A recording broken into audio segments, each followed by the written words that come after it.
sommes ici sur un hippodrome qui date du 19e siècle, qui a été inauguré dans les années 1860 par Napoléon III et qui a subi un certain nombre de transformations puisque déjà les tribunes ont été refaites à plusieurs occasions. Il fallait que les courses de galop en France aient un hippodrome qui soit un hippodrome phare, qui réponde au goût du jour. Nous voulons développer l'attractivité des courses, intéresser à notre secteur un nombre plus important de nouvelles générations qui puissent venir aux courses. Dans ce projet de Dominique Perrault, il y a plusieurs choses qui nous plaisent énormément. Il y a d'abord l'ouverture sur le bois.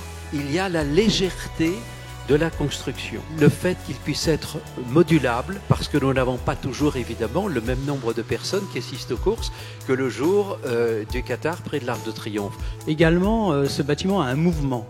Il est un peu déséquilibré. C'est un mouvement qui crée une dynamique entre les différents niveaux de tribunes orientés vers le poteau d'arrivée. Donc c'est un cheval au galop. Donc c'est l'idée du cheval au galop, c'est l'idée que l'architecture est en mouvement, c'est l'idée que cette architecture participe de la course. C'est une architecture qui est très, très fine, très linéaire. Elle accompagne la ligne droite. Elle est vraiment dans l'événement. Tout d'abord, permettez-moi de remercier Monsieur le Président, Monsieur Dominique Perrault. Nous sommes particulièrement fiers de participer à la réalisation de ce bel ouvrage. On a un bâtiment qui est une architecture en mouvement. Et donc c'est un ouvrage extrêmement complexe, fait de métal, de béton et de bois.